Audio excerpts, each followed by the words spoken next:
Imagine a scenario where a superpower's military actions spark outrage across an entire region, leaving families grieving and governments questioning the legality of it all.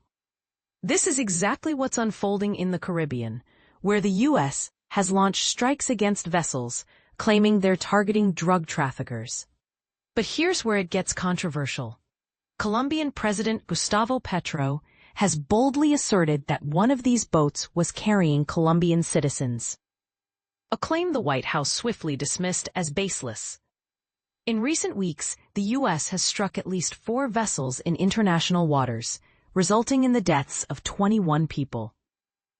While the U.S. government insists these actions are aimed at combating narco-trafficking, it has yet to provide concrete evidence or details about the individuals on board. This lack of transparency has fueled condemnation from countries in the region, with many arguing that these strikes violate international law. And this is the part most people miss.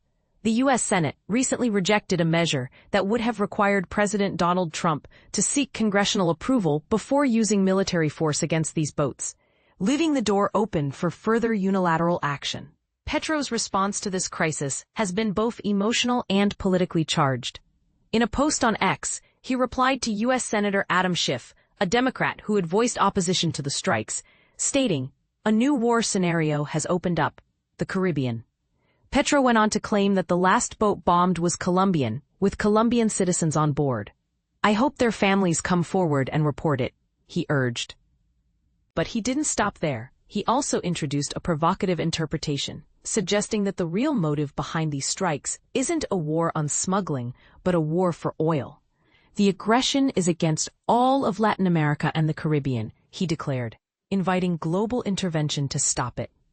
The White House, however, has pushed back strongly, calling Petro's statement reprehensible and demanding a public retraction. While acknowledging policy differences between the two nations, the U.S. emphasized its commitment to regional security and stability.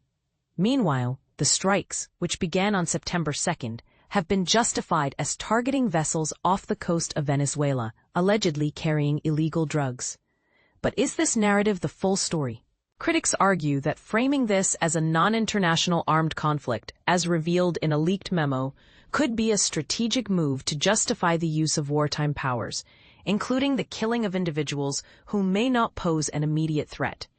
Trump's administration has already designated several cartels, including those in Mexico, Ecuador, and Venezuela, as terrorist organizations, expanding U.S. authorities' powers in dealing with them. Yet the question remains, are these strikes a necessary measure against organized crime, or do they represent an overreach of power with potentially devastating consequences for innocent lives? What do you think? Is the U.S. justified in its actions, or has it crossed a line? Share your thoughts in the comments. This is a debate that demands your voice.